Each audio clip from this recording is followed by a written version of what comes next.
Pronto, gente. Boa tarde aí a todos e todas. Vamos hoje para mais um dia do grupo de debate sobre o livro da Wendy Brown. Vamos falar do capítulo 3, A Esfera Pessoal Protegida Tem que Ser Expandida. Mais um capítulo que a sensação que eu tenho é que eu devia ter lido isso logo que o livro chegou aqui em casa. Aliás, eu tentei fazer isso, a Zilda está de prova aí, ó. Lembra quando esse livro estava saindo, que eu falei, vamos ler esse livro no grupo de estudos e tal? Eu tentei pautar ele, mas na época tinha outras leituras e não sei o quê, e aí eu acabei não pegando para ler, na expectativa de, não, eu vou ler em grupo. E foi ficando, e passou quase, acho que 2 anos já que esse livro saiu, se bobear. Eu comprei na pré-venda, né? Então foi logo que saiu. Mas, enfim, bom que eu estou lendo agora, porque eu acho que realmente ela está avançando de uma maneira muito interessante na leitura que ela já tinha feito, interessante, do neoliberalismo no Undoing the Demos. Né? Mas, enfim, passar a palavra para a Laís, então, para você conduzir a conversa hoje. E obrigado por ter aceito aí essa tarefa. Bom, gente, boa tarde para todo mundo. Eu concordo com o Marco de que é um texto, um capítulo particularmente interessante, né? Eu acho que nele fica exatamente bem visível o argumento dela. O argumento vai perpassando todo o livro e que, inclusive, ao longo da leitura, eu me peguei lembrando justamente daquilo que a gente estava discutindo na reunião passada, né, sobre o quanto o neoliberalismo também, os teóricos neoliberais, né, tinham um projeto de sociedade, né, tinha uma utopia que eles acreditavam aí, ingenuamente ou não, que poderia ser mais em consonância, né, com a natureza humana e que poderia trazer prosperidade, ordem social e tudo mais. Então, nesse capítulo, a preocupação da Brown é entender como que a lógica de mercado, né, essa lógica da competição, da inovação, da liberdade, pode se atrelar ou está umbilicalmente atrelada a políticas conservadoras, neoconservadoras, que se fixam na ideia de família, religião, patriotismo. E aí a discussão dela, aliás, a hipótese dela, é de que essa moralidade conservadora já estava dentro do próprio projeto neoliberal, projeto teórico neoliberal, e não em relações que outros autores tinham tratado anteriormente, né? Então, o primeiro tópico do texto é justamente ela desconstruindo ou mostrando as insuficiências de abordagem de outros atores, né? Sejam que estavam analisando o fenômeno do neoliberalismo associado ao conservadorismo, seja de autores que estavam, de fato, propondo soluções alternativas para o neoliberalismo. Então, ela vai dizer que política neoliberal, a política econômica neoliberal e os valores tradicionais não podem ser analisados em separados, como analisaram teorias que os imaginaram como complementares, como híbridos, como ressonantes entre si, né? Ou em convergência ou exploração mútua. Então, na ideia de complementares, né, se tem que os valores tradicionais seriam um complemento essencial defendido, né, por um autor neoliberal que ela cita, um complemento essencial ao mercado livre. Vocês podem me interromper a qualquer hora, e eu espero que façam isso, por favor. A ideia de hibridismo é justamente que neoliberalismo e neoconservadorismo são duas racionalidades políticas diferentes, mas que têm efeitos em comum e acabaram se entrelaçando, embora tenham fontes, propósitos diversos. Eles se mesclam para produzir desdemocratização. A ideia de ressonância é a de que entre o cristianismo evangélico e a cultura capitalista há uma imbricação, há um envolvimento mútuo. E aí ela dá o exemplo, né, de como os evangélicos se identificam com Trump no contexto dos Estados Unidos, porque eles compartilhariam a experiência de terem sido desdenhados, né, por uma série de grupos, pela mídia, pelas elites culturais, pelos movimentos sociais, e que essa experiência compartilhada de ser alvo de difamação acabaria por uni-los. Também ela aborda a Melinda Cooper, que fala sobre a convergência, e depois ela vai até abordar a Melinda Cooper em outra parte, mas aqui é para dizer que neoliberalismo e conservadorismo também são lidos como convergindo na ideia de privatização, né? Então, a privatização ela significa tanto essa erosão do Estado, como também um apego forte ao ambiente familiar da família tradicional. A ideia de exploração mútua é de que tradicionalistas cristãos subordinados por neoliberais, eles se aproveitariam também das agendas neoliberais, e aí ela traz um termo, né, que, na verdade, Marco e eu já observamos que é um termo muito interessante, já tinha aparecido, que é o de empreendedores morais, né? Marco e eu acho que a gente estava numa banca comum e tinha um autor utilizando desse termo. Não sei nem se antes da saída desse livro em português, mas o Richard Miskolci, ele é um autor que trabalha gênero e sexualidade no Brasil. Ele escreveu sobre pânico moral e controle social naquela época das exposições de arte que eram atacadas, né? E ele falou sobre empreendedores morais, né? Essas pessoas, principalmente vinculadas a bancadas religiosas que tinham interesse de manutenção de poder eleitoral, que se associam mesmo às pautas do neoliberalismo.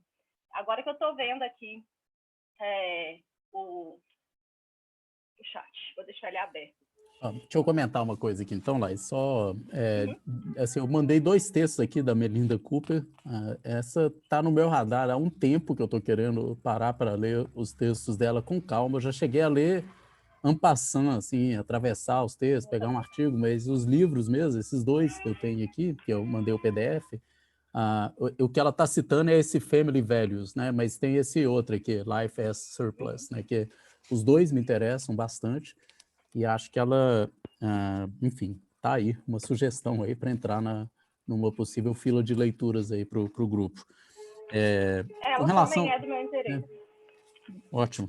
Outra coisa que eu queria chamar a atenção para esse início do texto, primeiro, como que o argumento dela é muito claro, no sentido de que ela reconhece que há fraturas entre de um lado, essa tendência mais libertarianista do livre comércio e capitalista dentro do discurso neoliberal, e, por outro lado, esse discurso moralista, nacionalista, que tende a um certo estatismo e que, portanto, tem ali fraturas, não é uma coisa também tão naturalmente, assim, um casamento tão claro, tão natural e tão que perfeito, vamos dizer assim.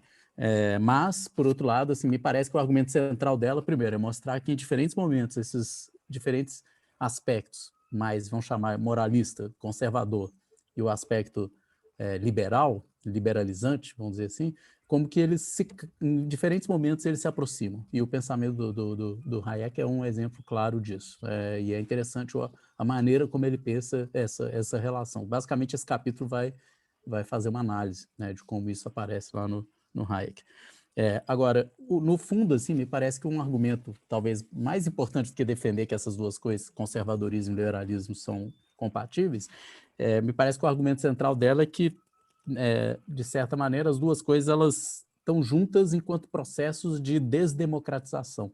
Ou seja, as 2 produzem, de alguma maneira, um ataque, desencadeiam processos de enfraquecimento da construção democrática, ou do enfraquecimento, político, né? Exato, de um certo enfraquecimento desse lugar que é o político, igual a gente viu no capítulo anterior, esse lugar do político.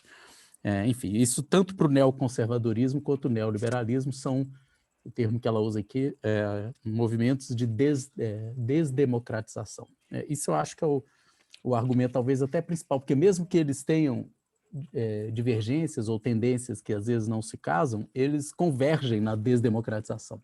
Eles reforçam um mesmo processo por vias diferentes. E só um comentário que foi feito aqui também do lado sobre a aproximação do Trump e do Bolsonaro, chega até chega a ser irritante. Sempre que eu leio coisas sobre Trump, dá a impressão de que você pode simplesmente substituir os nomes. É a mesma coisa, é incrível. São os mesmos agentes, os mesmos atores, as mesmas estratégias, né? É praticamente a mesma coisa, é incrível, né? Então, essa aproximação com os evangélicos, e aqui no livro, por exemplo, a Wendy Brown fala um pouco dessa figura do Trump, que era um cara, enfim, ele era um bom vivant, né, dono de cassino, né, um cara todo imoral, cheio de, sei lá, Ele aparece em uma Sex and the história. City, Isso que eu ia sabe? falar, ele é um cara que tem uma história pessoal, assim, de um cara, uma vida errática, vários casamentos, um envolvimento com, sei lá, prostituição, sei lá o quê, um esquema assim, nada do. Em nenhum momento ele encarna a figura do pai de família, responsável, que tem lá, que cuida, sei lá, ou que tem valores cristãos. Ele é um cara que seria muito distante desse perfil, né? A mesma coisa do Bolsonaro. O Bolsonaro é um cara de carreira militar com uma história pessoal também, de vários casamentos. Assim, não é o caso de ficar julgando a vida assim, pessoal das pessoas, quem é certo, quem está errado, Gosta mas tanto de convenhamos que eles estão. família que teve É, 3. é, mas convenhamos que eles estão longe da figura A gente acaba caindo nisso mesmo, porque eles mesmos aproveitam esse Mas isso que eu ia falar, argumento, mas né? o problema é eles se colocarem na posição, isso que é o hipócrita, o problema é a gente pode denunciar a hipocrisia, ou seja, que apareça lá um cara defendendo esses valores, mas pelo menos tem uma vida minimamente compatível com o que ele está dizendo, sabe? Você pelo menos ouve o cara. Agora esse cara, você dá vontade de apontar para ele e falar, você está me falando isso? Não é possível. Né? Da sua boca não é possível, né? Que seja outra pessoa, né? Agora, do Trump e do Bolsonaro, falar de família cristã, assim, conta outra, não é? Usa a verba de moradia para comer gente. Exato. É engraçado a expressão do Trump, como é que é a expressão que ela cita aqui? Grab them by the pussy. Alguma coisa de buceta. O agarrador de bucetas. Eu lembrei na mesma hora, parece o Bolsonaro falando que mantinha a casa lá funcional, inclusive, Pra né? comer Para comer gente. Para comer gente. É a mesma tosqueria, né? Eu acho que ele só não traduziu literalmente, porque não ia fazer muito sentido em português, agarrador de buceta. Eu não entendi muito bem essa tradução, mas ele fez uma adaptação. Mas é a mesma lógica e é claramente um cara que não tem nenhuma história ligada a isso, nenhuma vida ligada que possa representar esse lugar do conservador cristão, tá? E de repente ele se aproxima dos mesmos movimentos neopentecostais evangélicos, né? O Trump nos Estados Unidos e o Bolsonaro, que de repente vira assim, me parece que talvez o principal apoio do Bolsonaro, em qualquer momento, mesmo em crise, são os pastores aí, os grandes pastores dessas igrejas neopentecostais. Sobre Enfim. isso, acho interessante colocar um ponto que até a Wendy Brown vai desenvolver mais para frente, né? De que é de pensar essas duas coisas, esses dois momentos, eles se associam e se conectam exatamente no ponto da não identificação com as instâncias políticas de representação, né?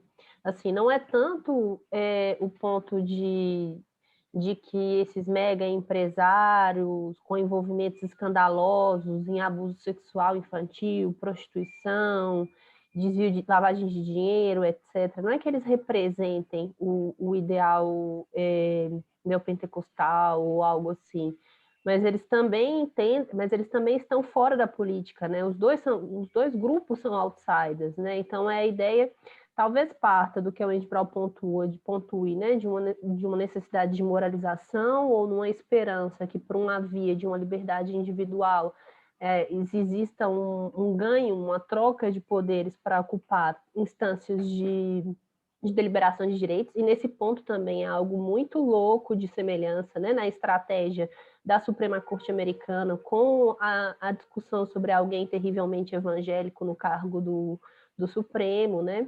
Então, e a PGR, enfim, várias outras coisas, várias outras infiltrações, vamos colocar assim, de despolitizar a política, ocupando a política, né?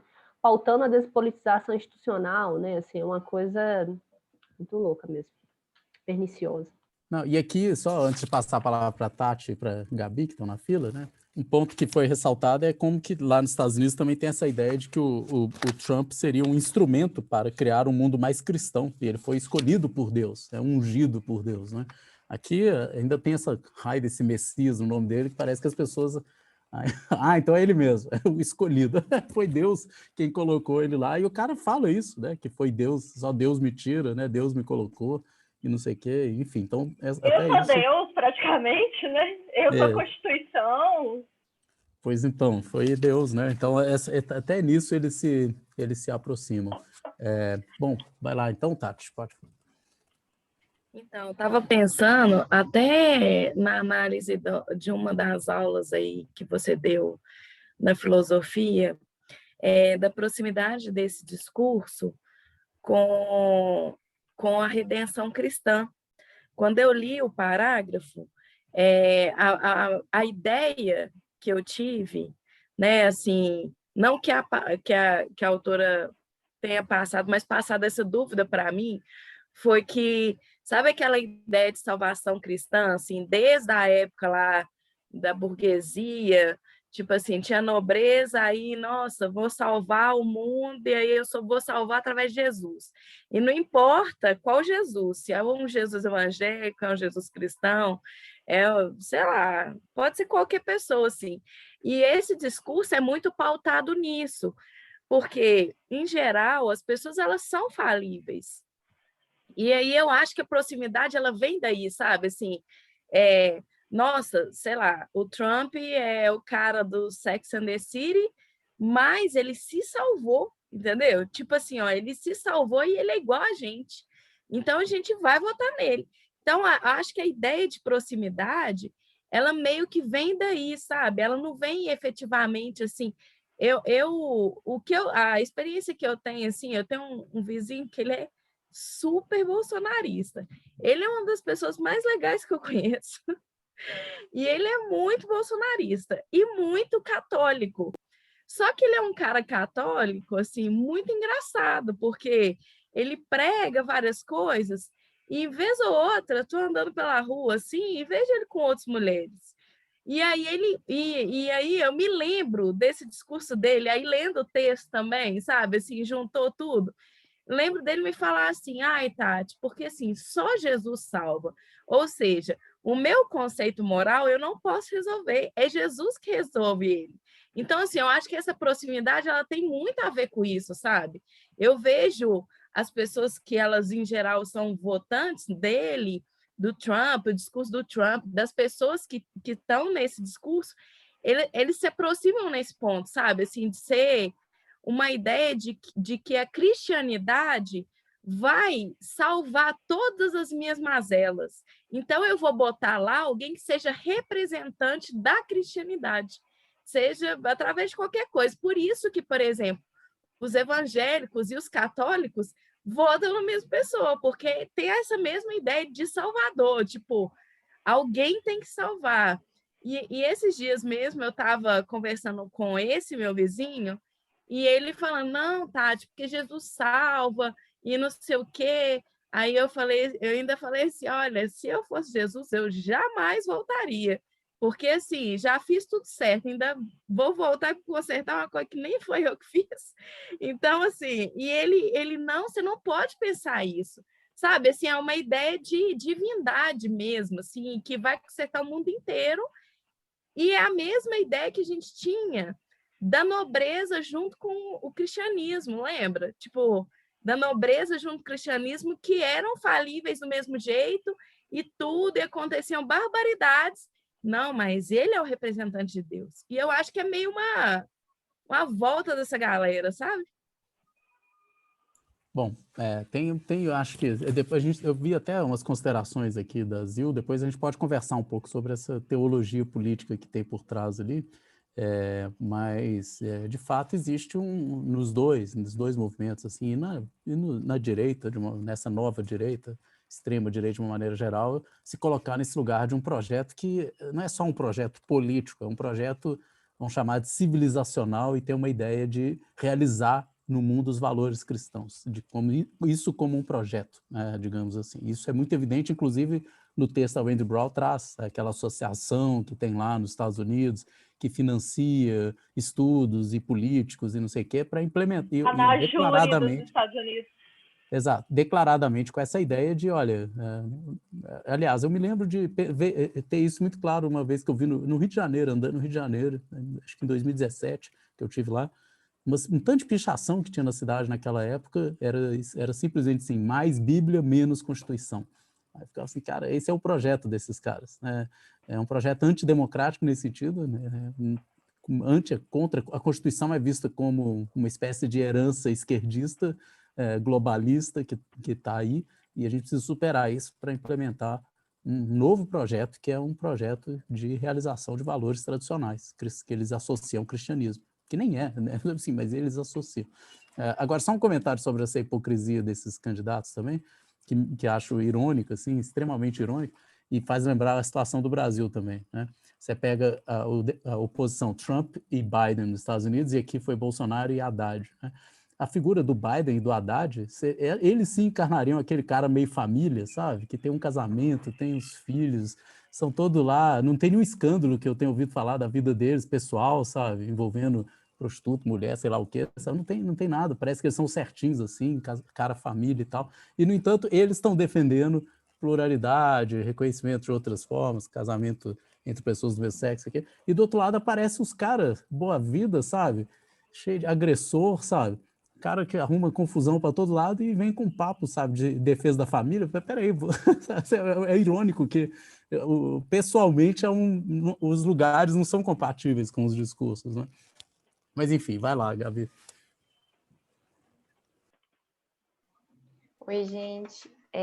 Não, eu ia complementar um pouco, mas acho que vocês já falaram, assim, acho que você falou a palavra certa, é irritante, assim, ver o tanto que é parecido, né, a figura do Steve Bannon em si, né, de fazer essa conexão direta, assim, fica parecendo que a gente acredita em teoria da conspiração, de tão ridiculamente conspiratória que é a realidade, né. E eu estava escutando aquele podcast do UOL sobre a vida do Bolsonaro, e eles estavam falando sobre o Bolsonaro não ter assumido o Renan, que é o Renan Bolsonaro, né?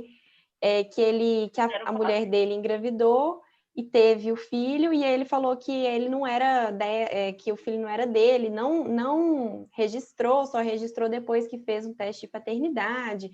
E depois que eles se separaram, deixou a mulher sem nada, ela fugiu com o filho para Noruega, se não me engano, e aí ou seja, um monte de escândalo, assim, uma pessoa completamente...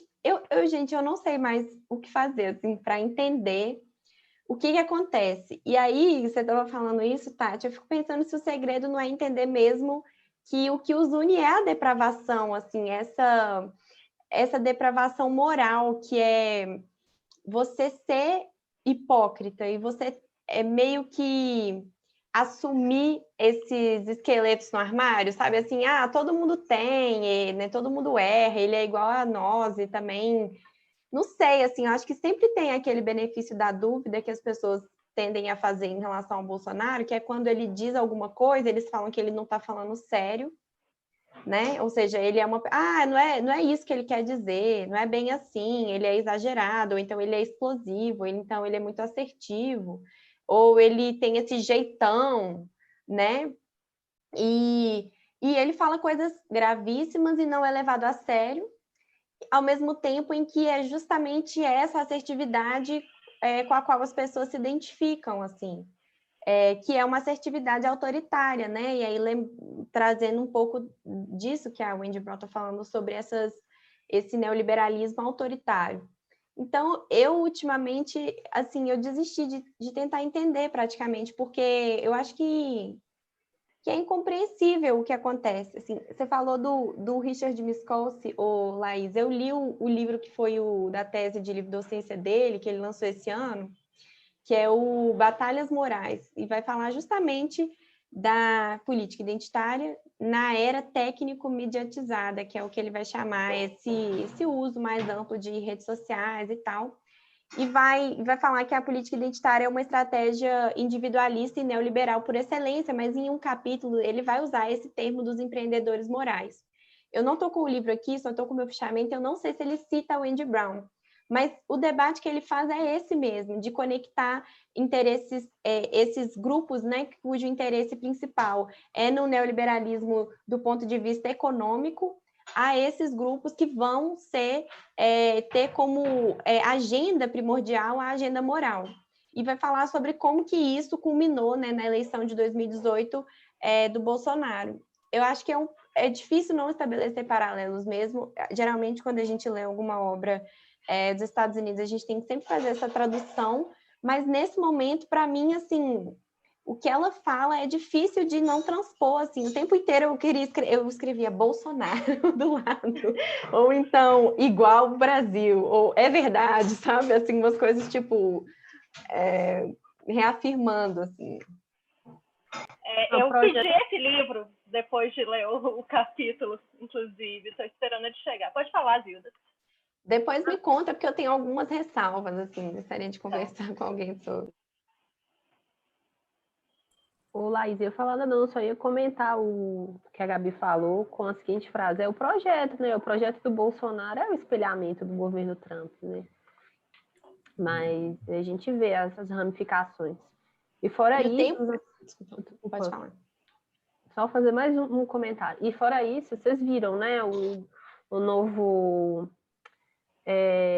a nova investida do Bananinha nas relações internacionais, que foi com a AfD, né, com o partido nazista alemão, assim, saindo, ele e a Bia Kicis, né, os dois juntos, numa reunião com a neta do ministro das Relações Internacionais, ou o ministro da Fazenda, a neta do ministro da Fazenda do Hitler, né, que é uma das políticas expoentes do AfD, junto com a Bia Kicis e o Bananinha, numa reunião internacional, assim, gente, é tão surreal, tão louco, eu sei pra onde começar a comentar, mas, assim, tudo isso faz parte do projeto, assim, que une tudo, né, porque na semana que teve esse encontro louco, o Mourão foi para Angola, resolver o problema da Universal, então, assim, é o projeto é esse Frankenstein, assim, de conservadorismos. Né? Uma coisa só, desculpa, Marco, que eu esqueci que eu gostaria de falar, que é que ela menciona que lá nos Estados Unidos esse núcleo evangélico representa 17% da população. E aqui a gente tem agravante que é muito mais gente. Então, acho que a gente está numa situação ainda pior, porque essas pessoas, eu acho que muito em breve serão a maioria absoluta mesmo. E então a gente tem uma tendência assim, de esse eleitorado representar cada vez mais a agenda, de fato. Então, a gente, por exemplo, viver num ambiente em que é normal falar sobre esse ministro terrivelmente evangélico é algo, para mim, que já sinaliza, sabe, como que isso é possível do ponto de vista das instituições, né, que estão funcionando a pleno vapor, assim. Esse tipo de aposta tão evidente assim, né, nessa tomada das instituições pela religião, para mim é uma coisa apavorante, e que aqui a gente tem menos estrutura institucional para combater do que nos Estados Unidos. Embora, assim, eu concordo com você, mas só uma ponderação. Nos Estados Unidos, essa direita conservadora, sobretudo em determinados estados do sul dos Estados Unidos, né, mais no centro, ela é muito mais organizada que no Brasil. O movimento bolsonarista é uma coisa recente no Brasil e ainda desorganizada. A extrema-direita nos Estados Unidos ela é muito organizada e muito forte há muitos anos. Tem muito mais dinheiro, tem recurso, financia uma série de projetos. Então, num certo sentido, você pode até não ter maioria, mas você tem lá, eles têm uma projeção assim, aquilo não vai desaparecer do mapa como um movimento político relevante, como nunca desapareceu, sempre teve lá, né? Aqui no Brasil é que é uma coisa meio recente, então tem esse lado, assim, pode ser uma onda, né? Espero que seja uma onda, né? Mas também estou achando que a gente vai, pelo menos, reproduzir o que tem nos Estados Unidos, vai existir um grupo organizado forte de extrema-direita e vai ser difícil tirar isso. Bom, o Danton está com a mão levantada aí, vai lá. Eu só queria complementar algumas coisas que foram ditas, falar bem rapidinho para Laís continuar a exposição, que tá boa pra caramba. Não, pior que eu ainda quero comentar antes de continuar. Ah, então tá bom, então eu vou falar mais, tô brincando.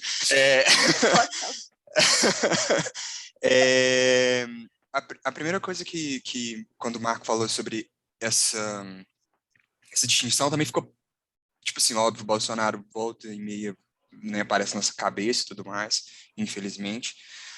Mas me lembrou muito a questão de que eles não não vem problema de usar esse escolhido, que é o que eles têm, né? Tipo assim, Deus deu isso, que foi o que o Marco falou, Gabi também. Deus deu isso aqui pra gente, então a gente vai usar. É isso que tem. E comunica muito com a ideia de uma guerra santa, assim, que vez ou outra aparece muito no discurso do Bolsonaro e no discurso dos militares que ficam ameaçando o poder e afins, né? Essa retórica da guerra, esse uso de todas as armas que a gente tem, e uso, inclusive, dos valores cristãos, esse niilismo, né, que ela vai citando várias vezes no texto sobre esses valores cristãos, assim, tipo, eles perdem uma dimensão de essência, e acho que o Marco pode até falar melhor sobre isso, que eu acho que é objeto de estudo do Marco ao longo da carreira acadêmica e vida acadêmica dele, mas se esvazia de sentido e se torna simplesmente algo misto, algo que pode ser utilizado. Ela usa o termo, eu estou lendo... Contratualismo.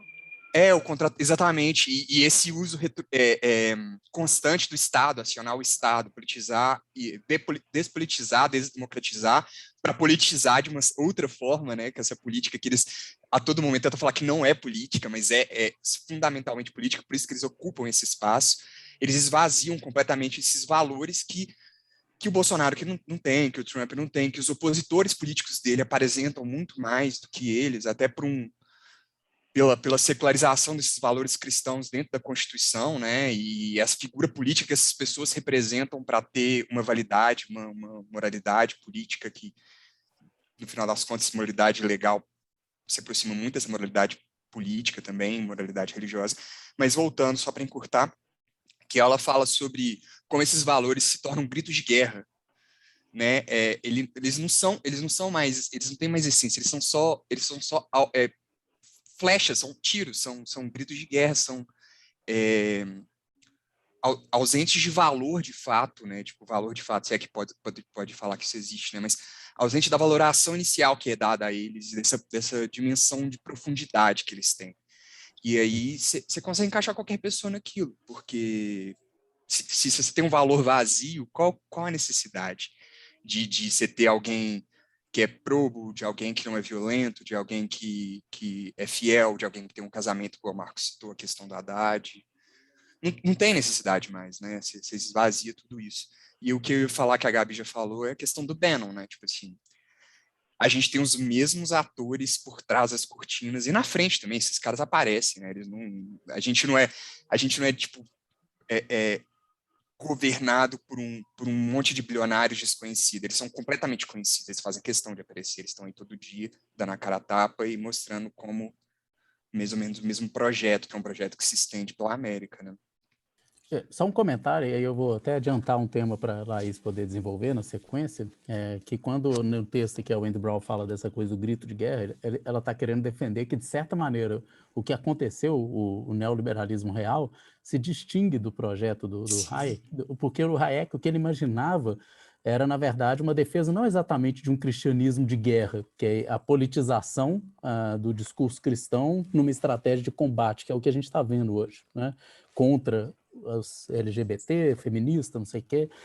Não, era a ideia de uma moralidade tradição, orgânica. Exato, uma moralidade espontânea, orgânica, que se reproduz assim, e que conforma uma tradição, e quanto tal ela se impõe de uma certa maneira, mas de uma forma não coercitiva, porque as pessoas simplesmente é uma espécie de autoridade da tradição, e as pessoas reproduzem aquilo pelo fato de que sempre foi assim, é assim que se vive, isso que é o certo, etc.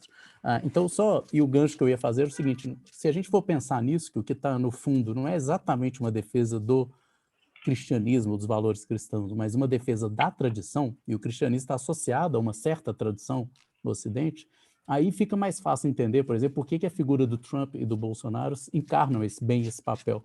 Porque eles não são exatamente os cristãos, nunca foram, mas eles são os tradicionais, o tradicional macho, no caso, ou do Brasil ou dos Estados Unidos, o cara que bate na mulher, que trai a mulher, que não sei o quê, que reproduz uma estrutura patriarcal, sabe, de poder, que ele faz o que ele quiser, sabe, enfim, não tem que dar conta, sabe? As piadinhas todas, né, machistas, sexistas, racistas, reforçam tradições. Eu acho que não é à toa que, por exemplo, quando a Wendy Brown diz aqui que as tradições elas estão ligadas às formas seculares, tradicionais de opressão, de gênero, de raça, etc. E essas figuras ilustram isso, convenhamos. Você olha para o Bolsonaro, quem que você imagina? Se não aquele tiozão meio escroto que todo mundo tem e que, na verdade, é a expressão de uma cultura machista, sexista, misógina. É esse cara, sabe? Tem a ver com o cristianismo, em certo sentido, porque está ligado à tradição, mas ele não precisa ser um exemplo de santo cristão. Basta expressar a tradição de uma maneira e reproduzir essas opressões e mais, justificá-las, como se fosse assim, o resto é mimimi, porque sempre foi assim. É assim que os homens fazem. É assim que a nossa cultura sabe? Quem está contra isso é que quer destruir os nossos valores tradicionais. O valor tradicional é isso. O homem faz assim. Enfim, quem está contra isso está querendo destruir a família. E por aí vai. Então, eles encarnam esse lugar.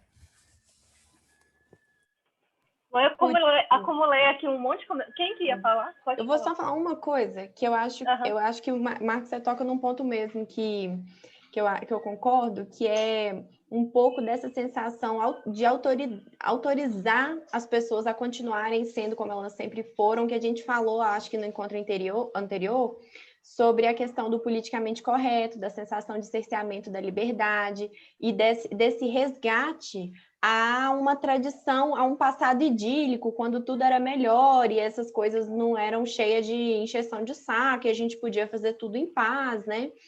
E essa figura do macho mesmo é central.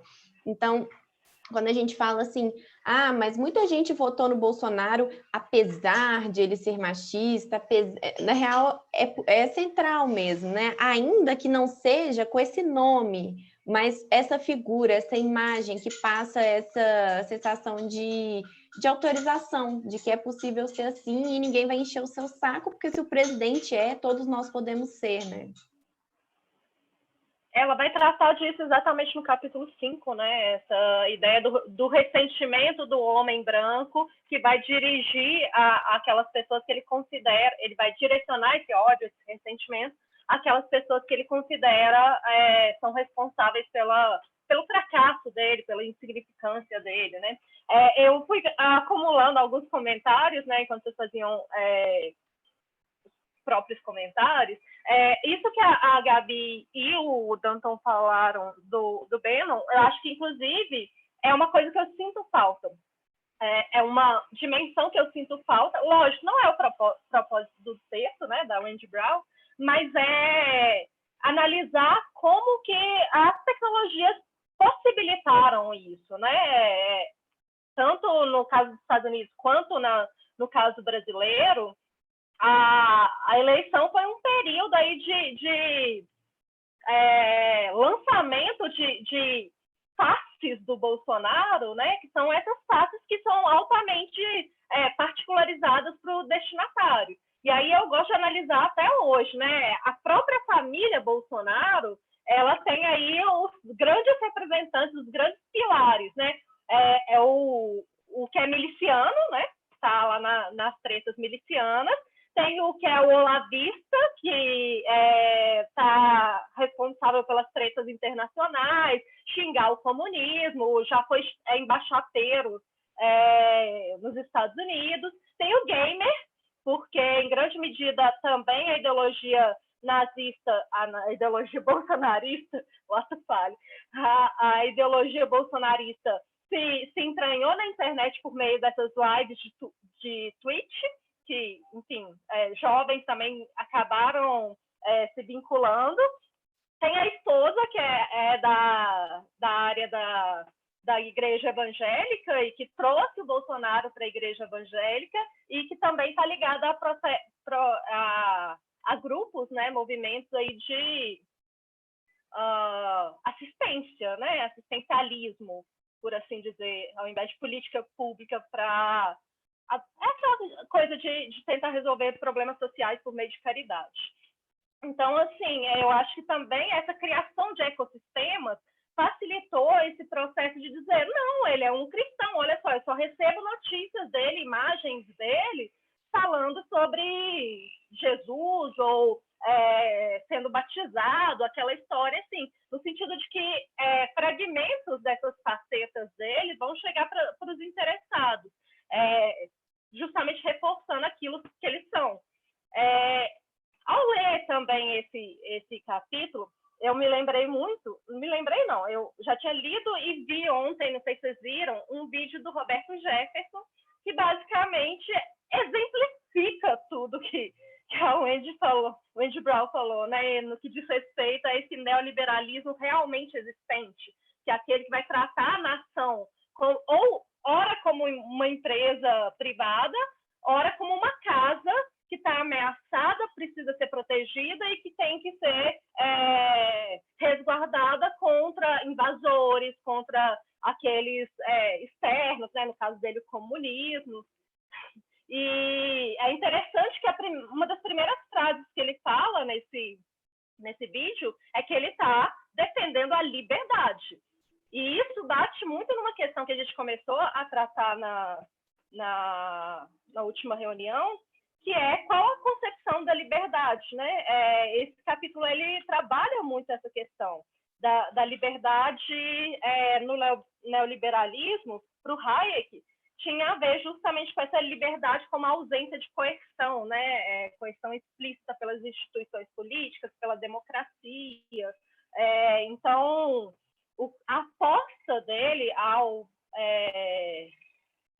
teorizar a sociedade neoliberal, né, era de uma moralidade como fonte da ordem social, né, essa coibição não coercitiva, e que justamente pelo caráter de conformismo voluntário que faria com que o mercado se articulasse tão bem à tradição. Então, acho que isso é também um aspecto interessante aí, central do livro, né? Essa liberdade é uma capacidade não forçada e espontânea de experimentar códigos de conduta, experimentar valores, e porque esses valores eles foram testados por todas as gerações anteriores, esses valores já se adaptaram melhor à sociedade, né? Então, essa ideia de espontaneidade, a ideia evolucionista, de tradição, de qual tradição já foi testada, já foi ajustada à realidade e que sobreviveu. E aí, basicamente, são aquelas que sobrevivem, são aquelas que se centram na propriedade, na família e que vão promover um modo de vida livre. Gabi escreveu: eu adoro a solução do conformismo involuntário. Precisamos ser livres e não pode ter ingerência na esfera pessoal. Mas para garantir que todo mundo cumpra a tradição que eu gosto, todo mundo tem que obedecer voluntário. Bem diferente do pensamento liberal clássico. Você quer falar, Omar? Não, só comentar que é muito curioso o argumento do Hayek em defesa de uma aproximação entre o respeito à tradição e a liberdade, porque normalmente no liberalismo clássico a afirmação da liberdade individual se fazia justamente face à imposição de uma tradição, de um costume, de uma imposição de um modo de ser, de pensar de uma maioria, geralmente religiosa, etc. E o liberalismo clássico é uma defesa das minorias, do indivíduo, em oposição a essa imposição social, por exemplo, religiosa. O Stuart Mill, por exemplo, é um exemplo claro disso, né, de um liberal clássico que defende liberdade individual contra a imposição da tradição.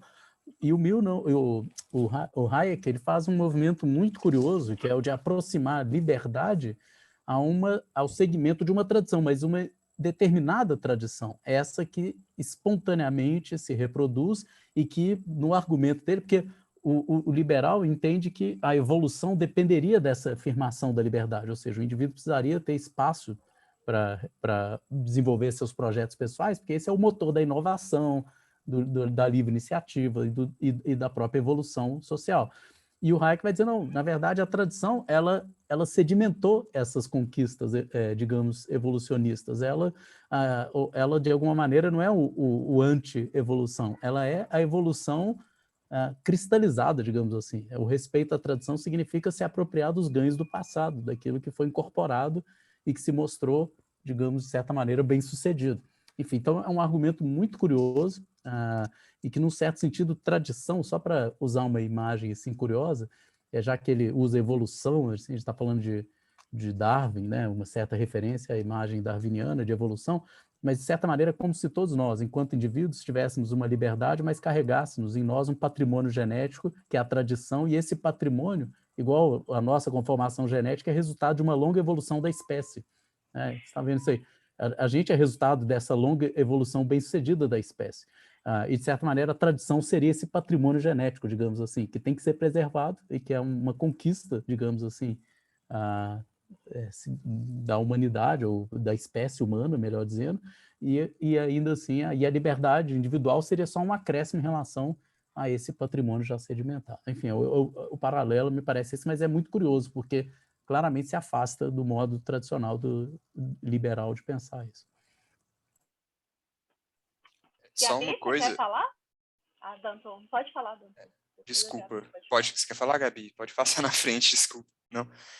Uma coisa que eu achei curiosa nisso tudo, que eu também queria ouvir quem pudesse falar com um pouco mais de propriedade, eu acho que talvez ler Hayek seja necessário, assim, porque, tipo, para entender isso, porque todo momento ele fala sobre essa tradição voluntária, afins, e que ela tem que ser preservada, mas como preservar essa voluntariedade, se não por uma norma externa, por uma heteronomia? Como, se aparecem mudanças, se aparecem sujeitos, indivíduos, usando a linguagem bem própria ali, que ameaçam essa tradição que tem sido mantida e afins, como que essa tradição se opõe e se sobrepõe a esses sujeitos, conformando eles a essa nova regra, se não por uma norma heteronômica e geralmente mantida por um Estado, por uma comunidade? Me parece, sim, não me parece um erro, sabe? Porque me parece que é realmente uma desculpa. Ele tenta usar de um recurso, de novo, é uma leitura, né? Eu li pouquíssimo, li capítulos do Liberdade, do Constituição da Liberdade, e me parece muito mais tipo um recurso retórico para justificar da mesma forma de um Estado autoritário manter certas formas de autoridade e de tradição, do que, de fato, algo inovador, algo que ele tenta propor como... Não que ele não acredite nesse projeto, mas eu acho que talvez ele mesmo tenha se iludido nesse processo de escrever isso. Porque eu concordo com o Marco, foi uma coisa até que fiquei em choque, fiquei pensando muito nas últimas semanas sobre essa questão de uma visão ideológica, ideal e idealizada de um Estado neoliberal, e realmente faz muito sentido com que o Hayek, e principalmente aquele outro Mises, porque assim, é uma leitura tão apaixonada e tão idealista sobre essa sociedade por vir para eles, esse projeto ideal de sociedade, que realmente faz sentido uma visão apaixonada e uma defesa realmente utópica, de uma sociedade utópica. Então, me parece realmente que é um erro, não é um erro arquitetado, né? É um erro mesmo. Mas é um dolo, né? Assim, dolo eventual. É difícil. Se acontecer, não tem muito o que Até fazer. porque aquele processo de transição, né, Laís? Tipo assim, a transição autoritária aqui, o liberalismo autoritário aqui, tá de boa, sabe? E a pergunta que você vai querer falar ou não, Gabi? Não, né? Ah, tá. É porque você tinha comentado, então eu achei que você pudesse querer falar. Mas essa pergunta, né, como pode lidar como é possível lidar com essas pessoas que eventualmente signifiquem uma ameaça à tradição, é justamente o gancho que a Wendy Brown faz para poder explicar essa ideia de esfera pessoal expandida, né? Esfera pessoal protegida. Porque ela se faz a pergunta que, enfim, já estava implícita no trabalho do Hayek, como fazer, então, para que essa moralidade, que seria uma marca do totalitarismo, né, como que ela pode assegurar esses pré-requisitos para a ordem social, liberdade, a possibilidade de inovação, propriedade, sem que ela seja uma moralidade ditada pelo Estado, porque aí a gente chegaria, de fato, a assumir esse totalitarismo.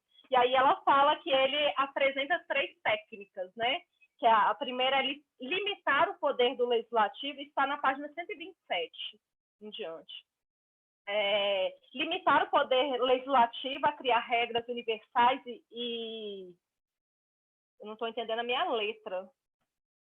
Excluí-lo de fazer políticas de interesse público, desacreditar qualquer discurso da justiça social como disparatado e com tendências totalitárias, e a última, que é a que ela vai analisar, que é expandir a esfera pessoal protegida para estender a alçada da moralidade tradicional para além dos confins da igreja e da família.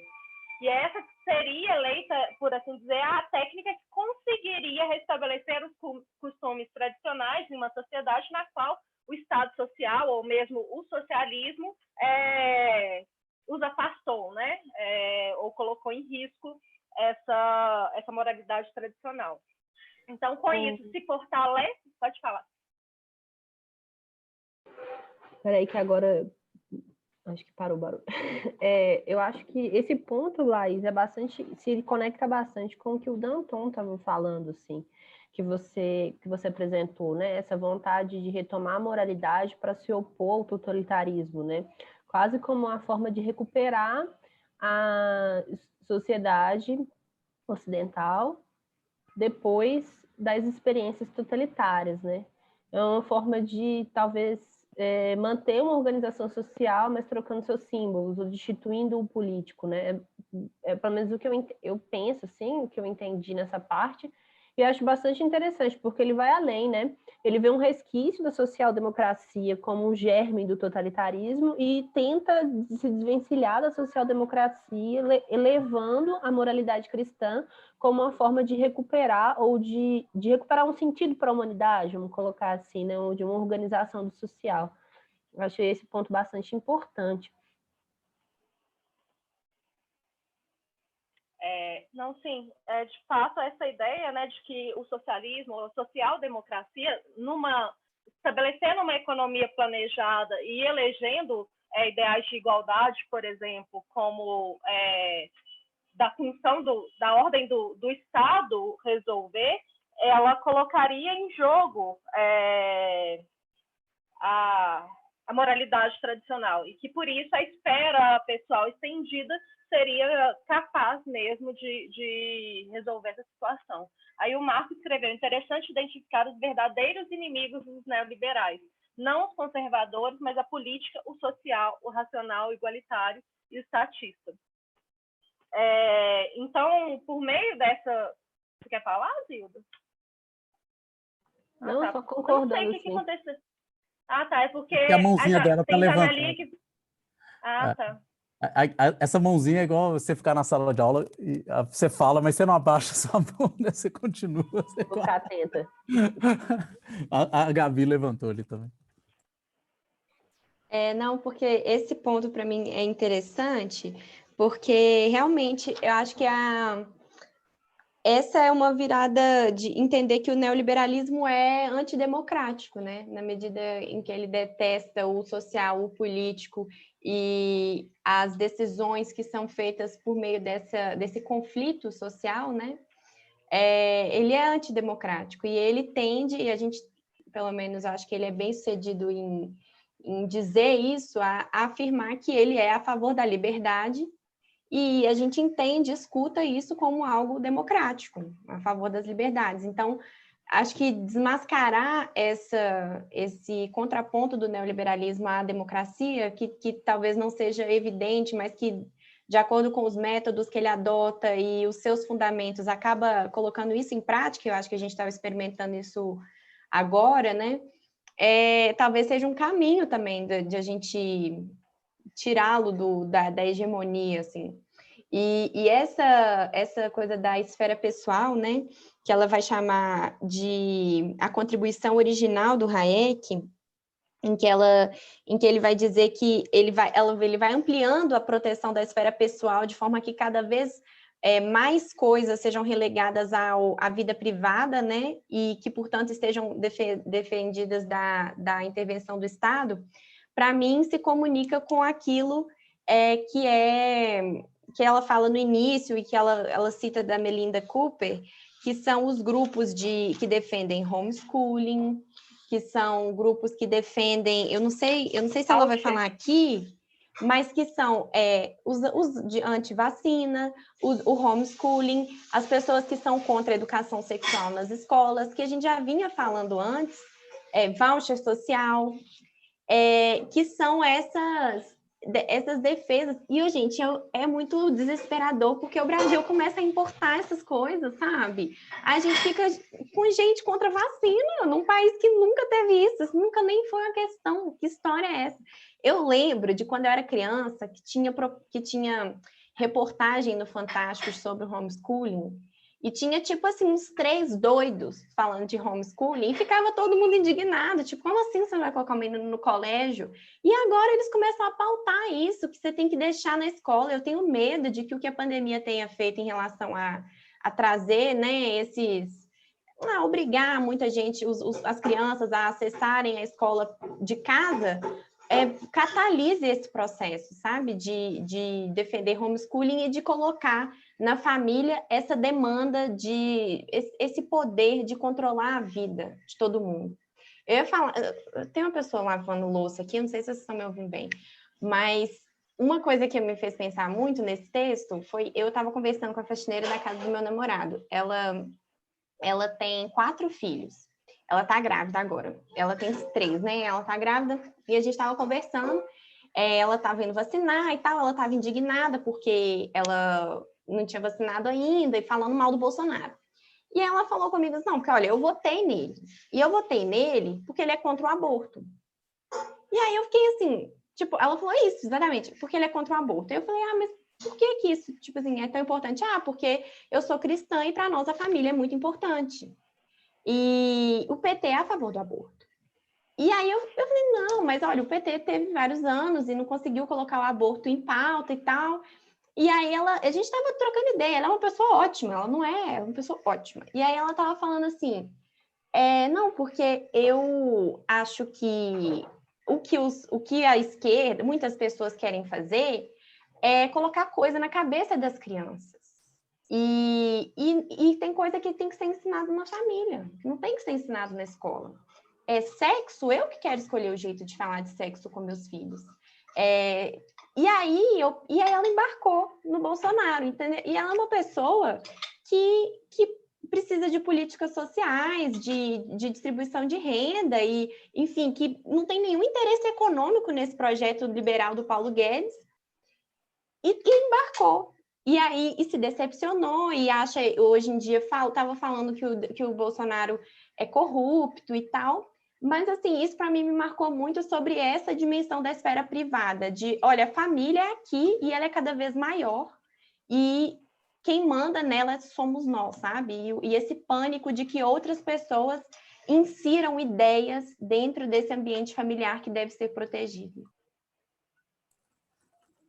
Gabi falou sobre isso, do homeschooling, né? Eu tenho uma orientanda que está estudando justamente homeschooling, conservadorismo e neoliberalismo, e a gente chegou à conclusão de que a gente vai ter que estudar na Júri, que eu já ia falar sobre isso na parte, né? Mas tem aquela aliança de defesa da liberdade que ela mencionou mais adiante no texto, que a versão brasileira é a Ana Júri, que é a instituição fundada pela Damares e que, historicamente, já vem fazendo esse trabalho no Congresso de tentar barrar todo tipo de pautas relacionadas a questões LGBT, direitos reprodutivos, e que, assim, a gente vê as pessoas falando, né, Damares, cortina de fumaça e tudo mais, mas não, ela está completamente inserida, com todos os pés nesse projeto mesmo, e faltando isso, né? E não dá para desvincular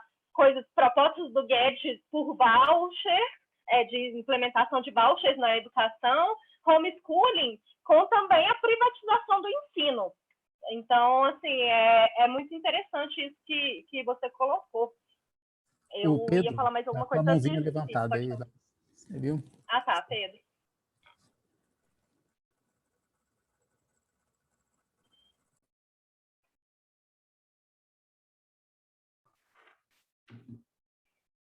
É que eu estava sem fone. Tudo bem?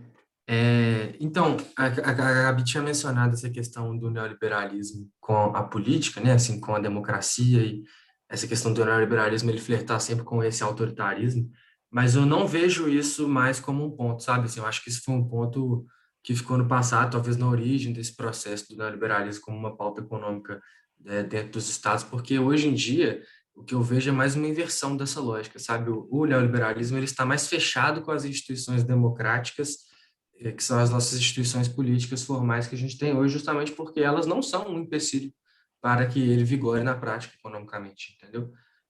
E aí acontece uma inversão nesse sentido, porque quem se contrapõe, então, ao neoliberalismo são quem não, talvez não é que seja autoritário, não é essa a expressão, mas quem quer repensar esse modelo institucional que a gente tem, entendeu? Então, a gente vê, assim, como é que é uma inversão realmente, assim, do que acontece com o neoliberalismo. Ele se funda, assim, numa lógica de autoritarismo, né, assim, do Estado, do mercado consumar, então, a sua empreitada política ao Estado. Porém, hoje em dia, ele se comporta muito naturalmente com as instituições, entendeu? Assim, se comporta como realmente um aliado, parece, entendeu? E quem que está realmente contra o modelo econômico neoliberal é também quem está contra esse modelo político que a gente tem justamente pela conivência e complementaridade entre os dois.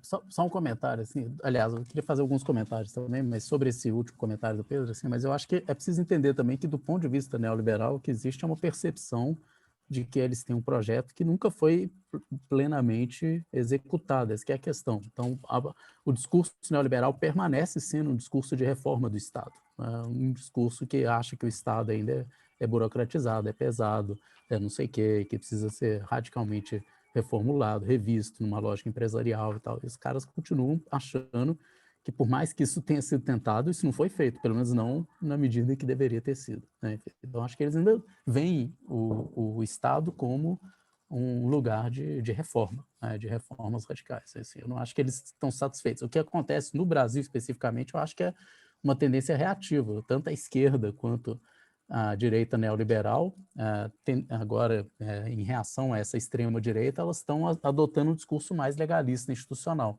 em defesa das instituições, do não sei o quê, mas por uma posição reativa, com medo justamente de uma avalanche conservadora que vai se tornar um Estado totalitário. Então, nesse momento, a tendência é você defender as instituições, mas eu não acho que é porque eles veem nas instituições a realização do projeto deles. Pelo contrário, se você olhar o discurso deles, é um discurso de reforma do Estado ainda. Uma dúvida, Marcos, só para complementar o seu pensamento, por favor, e quem mais quiser pular no barco, muito bem-vindo. Porque a gente estava lendo a Brown falar sobre o ordoliberalismo dentro da União Europeia, né? Como um projeto muito muito intrincado, assim. Eu entendo que perfeitamente ali não adentrou, assim.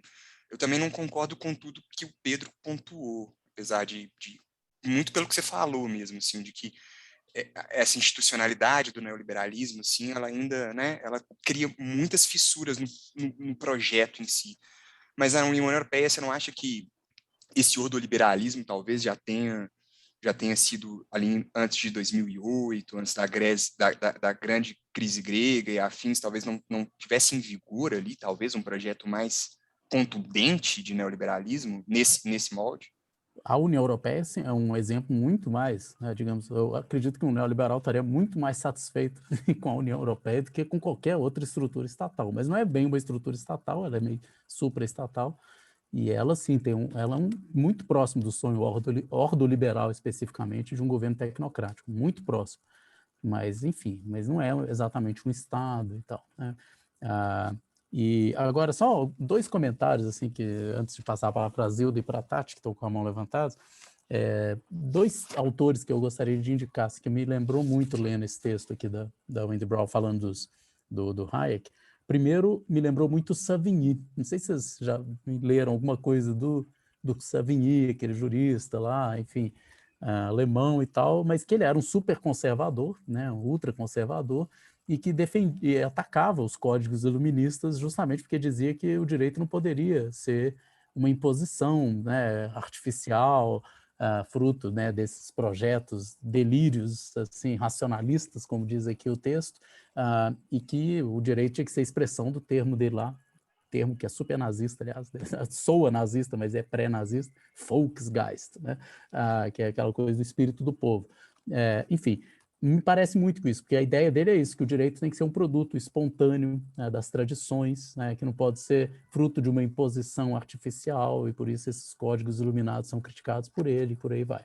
Me fez lembrar muito esse argumento de oposição entre uma tradição que é espontânea em oposição a um delírio racionalista que projeta ordens morais e um direito que não condiz com o espírito daquele povo, né? A defesa do espírito do povo tem muito a ver com a defesa da tradição, né? Ou seja, com isso que o Hayek está chamando de tradição. Então, enfim, me lembrou muito o argumento do Savigny. E o outro exemplo que eu queria dar é um texto muito interessante, aliás, são os cursos de ética, de moral, problemas de moral, que chama, do Adorno, da década de 60, se não me engano, de 67, que é um texto que é citado pela Judith Butler, no início daquele livro dela, o Relatar a Si Mesmo, sobre a violência ética. Ela começa o livro citando Adorno, inclusive foi por causa daquela referência da Butler que eu resolvi ler esse texto do Adorno, que é muito bom, e que nesse curso o Adorno está discutindo como que o conservadorismo está sempre ligado à violência ética. E o argumento dele é muito interessante, que é o seguinte: a gente pode associar, e tem muito a ver com isso que o Hayek está dizendo aqui, que é o seguinte: existe uma espécie de moralidade, vamos dizer assim, uma ética tradicional, que é aquela espontaneamente reproduzida e incorporada pelas pessoas nos seus modos de agir, de pensar, de ser, etc. Só que o conservador, de certa maneira, ele é sempre anacrônico, porque ele é sempre uma defesa de um conjunto de valores que foram problematizados numa determinada época por uma sociedade. Então, por exemplo, vamos imaginar os valores tradicionais de papéis de gênero.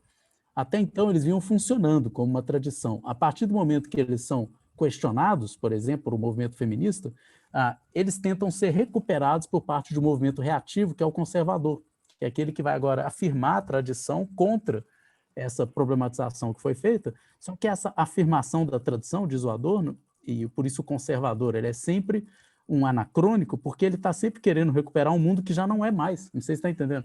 Porque eu posso até defender aquele valor, mas não mais como tradição, porque ele perdeu o caráter tradicional, porque ele se tornou problema. Ele só podia ser entendido como tradição enquanto ele era reproduzido de maneira não problemática, não problematizada, não questionada, como foi, os papéis de gênero foram reproduzidos muitos anos assim. Mas a partir do momento que se tornam objeto de crítica, de questionamento, eles perdem o caráter de tradição. Eles se tornam uma tese a mais num debate agora, que é um debate moral, que precisa de razões, que você precisa dar motivos, e não mais simplesmente apelar para o sempre foi assim. O sempre foi assim, ou o espontâneo, se você não recupera mais no discurso, não sei se está entendendo, isso, você perdeu o caráter tradicional daquilo. Então, por isso, o argumento do Adorno, e é muito interessante, é que o conservador está sempre, em geral, associado a algum tipo de violência ética, porque é uma tentativa desesperada de impor uma naturalidade, uma espontaneidade de algo que perdeu esse caráter. Então, é sempre anacrônico, é sempre o sonho de um mundo que não existe mais, e tentar impor pela força um mundo que não existe mais. E é meio desesperador, por exemplo, vamos pensar, o sonho bolsonarista é que todo mundo volte a viver com os valores de uma sociedade patriarcal de um século atrás. Só que você não conquista isso pela força. O caráter espontâneo dessa forma de vida, que está longe de ser idílica, é claro, mas mesmo que eu sonhe com isso, o caráter espontâneo não existe mais e não vai existir mais. É anacrônico esse sonho, né? Enfim, então eu acho muito interessante esse argumento do Adorno que ele usa para explicar essa violência ética conservadora. Mas pode falar, Zil. Mas você não acha que a questão, então, é a violência em si? O gozo em impor isso? Pois é, eu não acho que eles estão querendo impor. A questão, Em querer um controle, um poder. Mas eu acho que é mais o seguinte, eles gostariam que fosse natural, não sei se está entendendo, que naturalmente as mulheres soubessem o seu lugar, que naturalmente as pessoas soubessem o seu devido lugar. E, num certo sentido, isso era assim, vamos dizer assim, né? Havia, claro, violência, opressão, etc., mas havia uma espécie de naturalização desse lugar das mulheres, por exemplo, para usar um exemplo específico.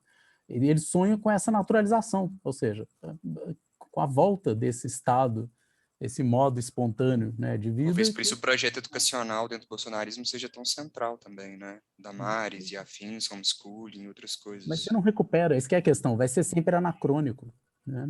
Você não vai voltar pelo menos espontâneo, isso não vai ser. Mas talvez seja uma tentativa de produzir essas condutas que conduzem, né? Que a Wendy Brown faz uma referência aqui, mas que não vai conseguir, igual você está falando. Não sei se há um gosto pela violência, pelo contrário, o Hayek, por exemplo, assim, o argumento dele todo parece no sentido assim, olha, o bom da tradição é que ela não precisa ser imposta violentamente, porque as pessoas simplesmente admitem, assumem isso como um modo de vida, como se fosse da natureza das coisas, né? Isso é espontâneo, né? Mas assim, eu nem tinha perguntado em termos do Hayek, como ele formulou, né? Mas do neoliberalismo realmente existente, como a Wendy Brown fala. Porque eu acho que há também esse culto à violência, esse culto à imposição de condutas, e, enfim, e ele entranha no Estado na medida de como a Wendy Brown acaba colocando, né, do modo como essa esfera pessoal protegida ela é convertida em discurso de direitos. Ela tem esse revestimento de como o Estado deve impor essa moralidade tradicional. Então, podemos passar para esse liberalismo, mas aí, sabe o que eu fico Pode falar. pensando? Como que, na nossa realidade, esse discurso é aliado ao discurso, por exemplo, do Exército. E aí que eu acho que, não sei bem se essa tradição, ela é... Eu estava falando que eu acho engraçado, né, essa coisa voluntária, que ela é assim, se não é voluntário, o que acontece? Ele não deixa claro, né? Ele quer que seja voluntário. Tá, mas eu também quero que várias coisas sejam voluntárias e elas não são. E aí o que acontece? E aí é o que eu acho que o autoritarismo entra, que é essa defesa indireta que eles vão fazer de, se precisar ser autoritário no meio do caminho, tudo bem.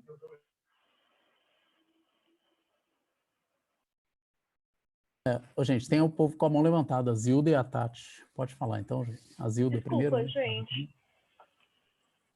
Você queria comentar alguma coisa, Laís? Tava bom. Se você quiser amarrar, Não, é só porque essa fala do Marco me fez pensar basicamente nessa ideia da violência, como que a violência, como o Danton falou aqui, que a violência também é uma tradição, né? Ela é naturalizada nessas estruturas de poder da moralidade tradicional. Mas pode falar, desculpa, viu, de ter passado na frente para perguntar. Imagina, né? Coisas do debate, vai abrindo as pontes. Mas uma coisa que eu queria trazer... Eu não vejo as mãozinhas aqui. Eu também me perco, mas o Marco é super fiscal das mãozinhas no chat do Zoom. Quando eu penso assim, nas diferenças do liberalismo para o neoliberalismo que se recrudesce hoje, uma das principais coisas, por mais que essa discussão sobre se dá ou não dentro da institucionalidade, se é uma questão de reforma ou não, se o que está se buscando é um destrono da política no sentido de... Acho que tem que se pontuar duas coisas. A primeira, que o destrono da política que a Wendy Brown está insistindo aqui é o da soberania popular, né? Não que o locus da política institucional vai ser abolido, né? Pelo contrário, ele vai ser colonizado por essas pessoas. A questão é que a soberania popular e a crença na soberania popular está sendo minada por uma questão de que o que se precisa, enfim, tanto por fake news, enfim, ou uma ideia de se pensar que o que a gente busca na democracia participativa vai estar em outro lugar que não seja esse lugar do Estado. E aí, nesse ponto, que eu acho que é um ponto muito próprio, assim, de diferença do liberalismo clássico para como o neoliberalismo está se recrudescendo, eu acho que tem um ponto fundamental assim, nesse esvaziamento da soberania popular, e ele se conecta, de certa forma, com coisas que já foram faladas aqui, sobre educação, homeschooling e tudo mais, que é a questão da gestão da miséria, assim, né? Da gestão dos pobres, a gestão dos indesejáveis, da asfixia total de os aparelhos de assistência social, de subsistência básica, de existência. E aí eu acho que esse é um ponto assim, muito diferente, principalmente quando a gente reflete nos ordoliberais, né? Porque enquanto os ordoliberais tinham aquele discurso todo sobre o imposto positivo, de certa forma tinham um esforço negativo, desculpa, né? Uma certa forma de buscar assistência, mesmo que enxuta, o nosso discurso é do que morram, né? E os que não morram, que sejam outro tipo de legibilidade que os torne menos cidadãos, menos brasileiros, que não sejam capturados pelo discurso nacionalista, né? Tornando qualquer coisa outra que não seja identificada como Brasil, como cidadão de bem, né? E essa articulação perversa, né, que a gente mobiliza no neoliberalismo entre a pobreza e a criminalidade, por exemplo, né, essa zona de intersecção é inflada totalmente nos preceitos neoliberais. E esse desmonte, né, que a gente vem assistindo, vai só alargar mais essa ferida. Quando a gente pensa em homeschooling, por exemplo, num processo, ou educação, né, com esse processo de individualização de direitos sociais, né, e a desconfiança também sobre o Estado como prestador desses serviços, ou como que não funciona, ou que é melhor que eu mesmo busque atrás disso, né? A desigualdade social é completamente naturalizada mesmo, né? Aí entra, no caso, numa segunda natureza, assim. Acho que isso é algo muito próprio de como a gente vê isso se desenvolver. A Tati, que estava aí também levantada.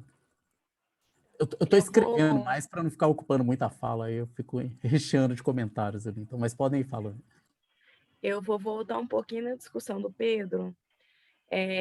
Eu acho que todas as considerações elas são pertinentes, e considerando a última fala da Zilda e a fala do Pedro, na minha visão, e de acordo com a leitura né, que eu fiz do livro e tal, é assim, ó, os mecanismos são ineficazes, porque eu pago imposto e não tenho as coisas.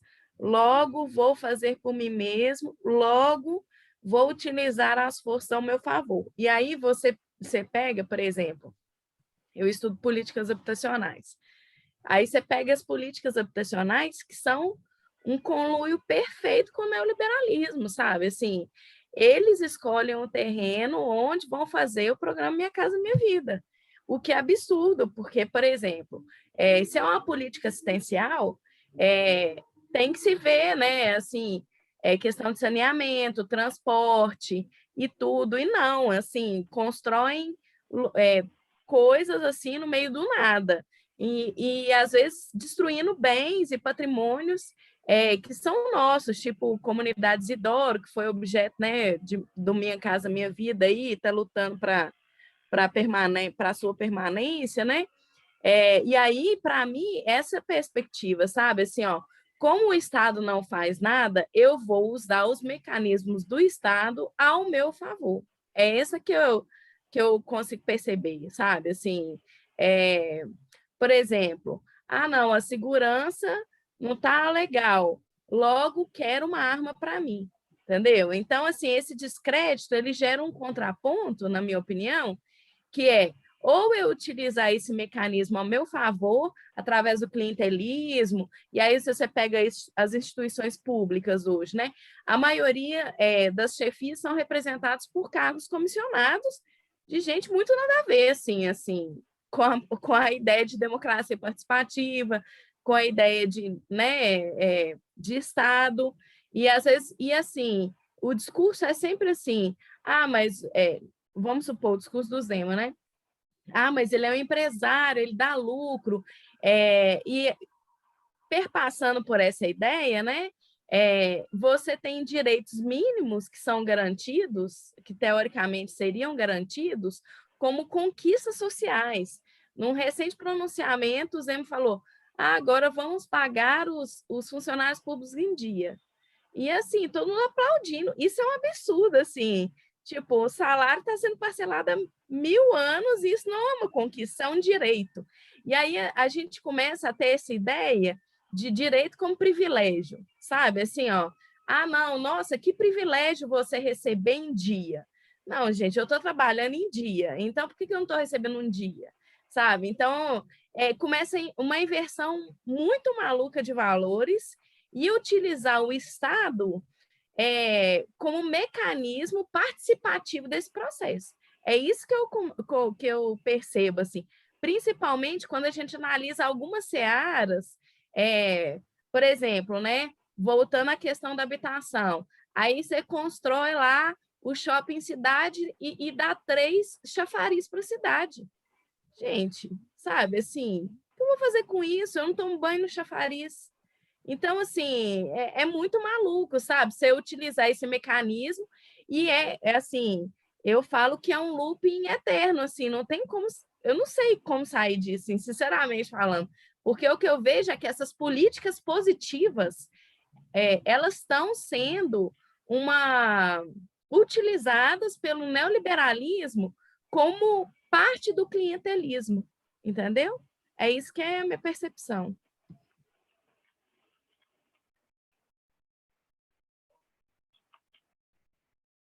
Vou falar rapidinho, Tentou? então. Vou falar rapidinho. É só porque a Laís citou a questão da Damares e a aproximação com esse grupo político de advogados e politizado, né, de advogados que atuam juridicamente através dos direitos e do abuso e uso de direitos, através da justiça, assegurar certas tradições e frear certas conquistas, certas legislações, certas outras coisas, né? E eu lembrei que a gente, de certa forma, já tem um pouco disso aqui no Brasil, e eu ainda acho que é um ensaio, essa ação orquestrada de advogados. Não sei o quão elevado isso está. Tem um caso que é muito emblemático, é do JP Cuenca, que ele tweetou uma coisa, tipo, Brasil avançará quando o último pastor morrer enforcado nas tripas de não sei quem, o último não sei o quê, que é uma brincadeira com uma fala clássica e tal. E aí ele foi perseguido e, tipo, 111 pastores distribuíram ações de forma espalhada pelo território nacional contra ele, inviabilizando a defesa dele. Ele não consegue se defender porque ele tem que ter um dinheiro infinito para estar em 111 municípios. E aí eles iam para o interior, a igreja do cara era em Manaus, ele ia para o interior do Amazonas para distribuir num lugar que não tinha acesso a judiciário. Não, a JPE, sim. a distribuição eletrônica, a distribuição eletrônica processual.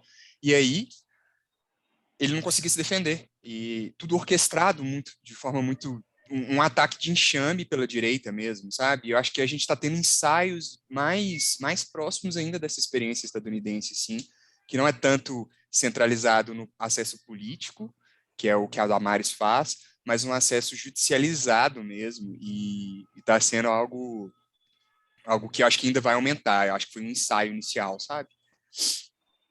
Eu acho interessante você ter falado sobre isso, Danton, porque muitas vezes são processos importados, né? Alguém já tinha falado mais cedo que acha assim, nossa, que raio de ver tudo já espelhado, tudo já acontecendo, né? Mas eu tenho uma hipótese que a próxima área que vai se tornar aí, importada para o Brasil é essa ideia de que os estudos críticos de raça são perigosos, são uma ameaça, representam genocídio branco. Isso está acontecendo lá fora, assim, e já teve uma mulher que falou alguma coisa assim, que viralizou no Brasil, mas eu acho que isso vai vir com muita força, né? Nós vemos isso acontecer. Marco acabou de publicar alguma coisa aqui. Não há em Hayek algo da ordem... Quer falar, Marco? Da ordem messiânica, de uma nova ordem que virá, sua defesa? Deixa eu falar, então. Eu estou comentando uma pergunta que a Zilda fez sobre essa questão da teologia política, etc. Né? O que eu vejo no Hayek aqui é o oposto tradicionalmente, quando a gente fala nessas posturas, ela tem um espírito redentor, a política a serviço de um projeto meio redentor, e tem uma lógica meio messiânica dos dias que virão, etc. Né? Seja num viés conservador ou revolucionário, seja qual for, mas existe essa ideia de um reino que vai se realizar, né, que vai vir, né? E no Hayek parece que é o oposto disso, ou seja, num certo sentido é uma espécie de concepção extremamente conservadora no sentido próprio do termo, é manter o que está dado, que está reproduzir aquilo que já foi naturalizado, é não impor nada, nenhum projeto moralizante, reformador, Mas só revolucionário, que venha alterar o aproveitar que está naturalizado. sua exposição. Mas você está falando assim, talvez em relação à teologia política benjaminiana, né, em relação ao Hayek. Mas eu pergunto assim, em relação ao Carl Schmitt, por exemplo, aí as diferenças já ficam mais confusas para mim. Aí é porque o que eu perguntei antes é se estaria, então, na questão da secularização dos conceitos, né? Então, na secularização do político, do religioso pelo político, algo que não está em Hayek, né? Do Carl Schmitt aproxima mais, porque o Carl Schmitt, inclusive, tem um momento que, quando ele defende aquele institucionalismo, mas na fase mais depois, na vida dele, ele, inclusive, quando ele se aproxima de uma certa leitura de Hegel, ele se aproxima de Savigny, desses pensadores que defendem uma espécie de eticidade concreta, uns valores que foram sedimentados, etc. E ele tem um texto até, aqueles 3 tipos de pensamento jurídico, não sei se você conhece esse texto do Carl Schmitt, dos anos 30. Ele distingue 3 tipos, o formalista, o voluntarista, aliás, formalista voluntarista, aqueles do direito natural, basicamente, e o terceiro é esse da eticidade concreta, vamos dizer assim, que é o qual ele se filia naquele texto. E a ideia é um pouco essa, né? A pergunta: quem vai ditar o direito? O direito vai vir da razão?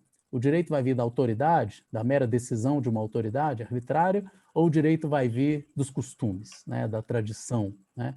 E ele defende que deve vir da tradição, nesse texto, abandonando uma concepção mais voluntarista que ele tinha defendido em textos anteriores, que aparentemente o direito seria uma mera decisão do soberano, né, arbitrariamente, ele é aquele que decide. E nesse texto não, ele fala que ele se aproxima daquilo que ele chama de institucionalismo, que é essa visão de que o direito tem que respeitar a tradição. Né? Então tem o Schmitt tem um momento na vida dele que se aproxima disso que o Hayek está falando aqui. Mas, enfim, é um momento. Né? O Schmitt muda, né, as posições dele, ele reformulou nesse momento uma posição que ele tinha anteriormente. Aí sim, mas agora eu entendo, você está falando, teologia política no sentido mais amplo, tem muito aqui, né, de utilizar esse vocabulário, digamos, teológico, o cristão, por vezes cristão, para pensar questões políticas aplicadas, de certa maneira, no mundo no mundo da política. Isso tem aqui também, né? Tanto que o termo que ele usa, né? Aliás, o termo que é o título desse capítulo, eu acho esse negócio interessantíssimo. Deixa eu até pegar aqui.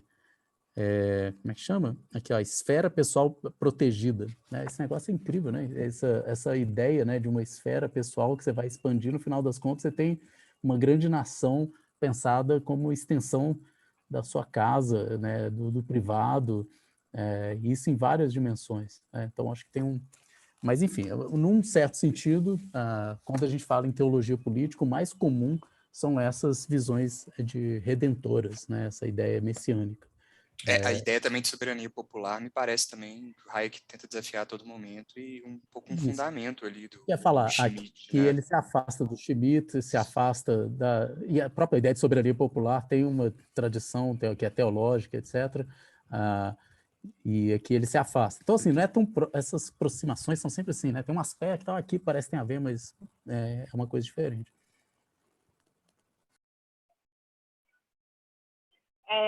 Você tinha falado, Marcos, sobre essa questão da tradição, né, dela ser orgânica, ela deriva de uma evolução adaptativa, espontânea, sem imposições, como você colocou no chat.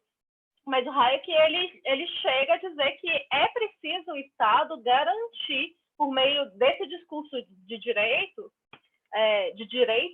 condições para esse alto grau de conformismo voluntário, né? Então, é preciso que o Estado garanta, por leis, direito de propriedade, as normas sobre casamento, contratos, transmissão do direito de propriedade na família, herança, né? E isso também é uma das, pelo menos foi o que eu entendi, é uma das distorções que dá abertura para que, para que os regimes neoliberais atualmente existentes, né, realmente existentes, façam essa inversão, no sentido de que essa privatização por meio da familiarização, da cristianização da vida pública, né, o alargamento dessa esfera pessoal protegida, se dê por meio do mecanismo do Estado, por meio dos direitos, pela imposição mesmo dessas formas de vida, né? Então, partindo já para o final, além de gerar essa noção de nação como empresa privada e como uma casa em que é preciso defender, né, contra os invasores externos ou mesmo contra aquelas ameaças domésticas, inclusive inflama o Estado securitário, tornando aí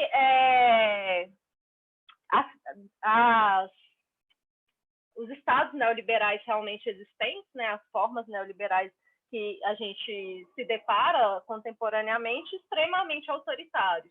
E aí o que a Brown fala no final é que o pensamento de Hayek estava vulnerável a esse autoritarismo político, porque, de fato, havia um déficit político na formação da teoria, na racionalidade neoliberal, por conta dessas distorções, por não entender que a própria tradição é atravessada por hierarquias, relações de poderes entre gêneros, religiões, questões raciais, sexualidade, e que a liberdade que ele havia cogitado, havia pensado, no fim das contas, ela era coibida pela tradição a todo tempo, desde o início da obra dele.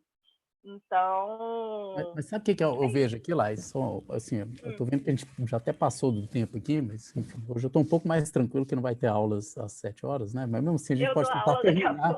Mas a gente tem que terminar dentro do horário. Mas os alunos já estão acostumados aos meus 10 minutos.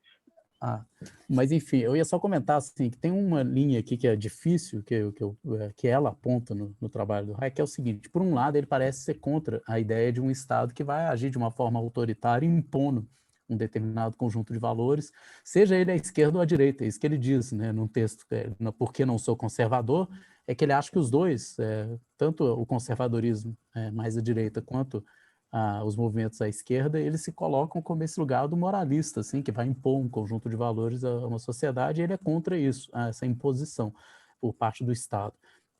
Isso me parece, assim, que a imagem que o Hayek tem é uma imagem meio curiosa, assim, que, por um lado, o Estado deve promover essa tradição, mas deve promover na medida em que ela permite essa integração social mais espontânea, menos impositiva, digamos assim. Por isso ela tem que ser condizente com a tradição, não pode ser um projeto moralizante diferente. Então, quando a direita, por exemplo, assume uma espécie de cruzada moralizante, para, tipo assim, converter todo mundo ao cristianismo, ela se afasta daquilo que seria uma defesa de uma tradição, porque ela está colocando isso como um projeto idealizado de construção, no qual é preciso converter todo mundo, e aí ela vira uma arma de guerra, você politiza a moral. O argumento dele me parece que, assim, para usar uma imagem, mais ou menos como, imagina que você tem, já que ele está pensando a nação como uma grande casa a ser protegida, imagina aquela casa que você tem o pater famílias lá, né, o paizão, e ele tem que tomar conta ali das pessoas, e aí ele impõe um conjunto de regras, mas essas regras são tradicionais, então as pessoas seguem mais ou menos porque aquilo condiz com o lugar da mulher, o lugar do não sei quem, o filho mais novo, o filho mais velho, cada um assumindo seu papel. Agora imagina que esse cara chegasse na casa onde as pessoas já estão vivendo segundo outras regras, outros valores, uma casa cheia de feministas e sei lá, um filho trans e tal, e aí quisesse impor as mesmas regras e fizesse disso uma espécie de guerra permanente para impor um conjunto de valores. Isso não é mais defesa da tradição, vocês estão entendendo? Esse cara está impondo agora um negócio, um conjunto no qual aqueles valores já não são mais a expressão ali daquele povo, daquela tradição, daquele lugar. E aí você fez uma máquina de guerra conservadora.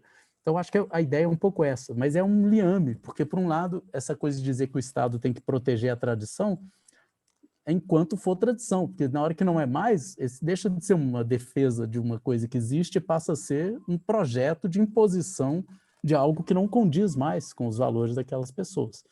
Mas o liame que eu acho diferente de colocar, onde que a régua vai ficar, é difícil pelo seguinte, porque em certo sentido, esses comportamentos, por exemplo, da população LGBT ou das feministas, etc., pode ser visto como um comportamento de minoria. São grupos minoritários. Enquanto minoria, qual que é a expressão que isso tem, qual o poder que isso tem para rever uma tradição? Em que medida esse discurso não é um discurso de uma imposição de uma maioria? Me parece muito próximo disso, de um discurso de imposição de valores de uma maioria. E aí, esse Estado que se coloca do lado da maioria como um protetor desses valores tradicionais abraçados por uma determinada maioria. Mas tem que ser uma maioria expressiva, né? Não pode ser uma maioria conflituosa, senão você cria uma guerra. Marco, nesse exemplo que você deu, né, para ilustrar e nos ajudar a pensar, o grande problema, e não sei se isso está no texto, eu identifiquei isso no texto, né? O grande problema é que essa tradição da casa que funciona, ela é idealizada. Ela é extremamente idealizada, porque... Ela funciona na base da opressão de gênero, na base da opressão de todas as... mas eu acho que ela funciona na base de um instinto não, que instinto? Na base de um mecanismo purificador que sempre vai homogeneizar. Se ele não homogeneizar, não vai funcionar. E eu acho que o bolsonarismo, inclusive, é isso, né? Ele se homogeneiza tanto que ele está sempre cortando aqueles que já não fazem mais sentido dentro da lógica, né? Então, a pessoa sai de ser bolsonarista para ser comunista do dia para a noite, assim. Então, eu acho que essa idealização da tradição, ela passa justamente por entender que ela não seria atravessada dessas questões de gênero, raça, classe, religião. Então, por isso que eu já estou bem ansiosa para os próximos capítulos, para o quinto, né, que a gente vai ler, que já coloca em questão o quanto que esse ódio, né, do homem que é questionado quanto aos seus poderes tradicionais, o tanto que ele é relevante para que esse neoliberalismo funcione. Eu vi isso, Zilda. Esse exemplo que vocês deram da casa, que a e foi nela que eu pensei, inclusive. Dá no texto, eu achei muito legal uma coisa também que eu lembrei recentemente, que ela cita o Trump falando, não é que eu odeio as pessoas de fora, é que eu amo as pessoas daqui, e é por isso que eu tenho uma arma para proteger as pessoas da minha casa. E aí teve, em algum momento, os trumpistas questionaram a presença e a legalidade da presença de um nativo, de um ameríndio estadunidense, dentro dos Estados Unidos. Então, assim, é exatamente isso que vocês dois falaram. Eles falaram... Questionaram a nacionalidade do Barack Obama. Mas questionaram de um nativo, e ele era um membro do Congresso. Questionaram que ele não podia ser um membro do Congresso porque ele não era um estadunidense. É esse o nível de questionamento. E aí entra exatamente disso, sobre como que essa flutuação dessa definição, e aí voltando para o Schmitt, que a Zilda citou, todo momento é esse traço entre amigo e inimigo, né? E é um traço pendular, né? É um traço em que essa definição ela muda. Tem várias coisas várias coisas bem definidas, mas ainda assim tem pêndulos, assim. E aí é sobre essas pessoas que estão dentro da casa, né? É tal qual o pai que só ama o filho ou a filha desde que ela seja ou ele seja heteronormativo, cis, exatamente. E assim, não basta nem ser heterossexual, tem que ser heteronormativizado, porque ele tem que também, né, tipo assim, ela e ele também tem que demonstrar isso, e assim, isso também... Eu acho que isso comunica com esse projeto de casa e expansão familiar desse paterfamilias também, né? Tipo assim, dessa possibilidade de, aí sendo bem agamenniano, de sacrificar aqueles sujeitos que pertencem à sua família o momento que você quiser, né? O momento que o soberano desejar. Parece, às vezes, que esse neoliberalismo namora muito com esse estado de exceção agabeminiano, e a gente fica... eu não consigo, por vir, né, dessa tradição, eu não consigo olhar para isso e falar, não, velho, está muito na cara aqui. Bom, gente, mais algum comentário, gente? A gente pode Eu fiz o comentário do cabelo do Danton só para explicar pela questão do padrão da heteronormatividade, assim, que não basta ser heterossexual, você tem que performar a heteronormatividade. Tem que performar a sua heterossexualidade. Ué. Bom, mais algum comentário, gente? Vamos finalizar por aqui. Só lembrar, então, obrigado, então, Laís, pelos comentários. Você está aí em cima da hora da sua aula. Semana que vem, então, a gente vai ler a última parte do texto da Wendy Brown, é isso mesmo? Vai ser o último capítulo. O 5º capítulo. Quem que ficou de fazer? A Márcia? Beleza, então, Márcia, ótimo. Então é isso, gente. Vamos ler lá. Eu vou terminar de ler o livro, então, para a semana que vem, e a gente conversa sobre o 5º capítulo, então. Vou finalizar aqui. Obrigada, gente. Espero que não tenha sido muito confusa a minha... Não. Foi demais, foi excelente. Foi muito bom. Falou, gente. Tchau, gente. Bom fim de semana.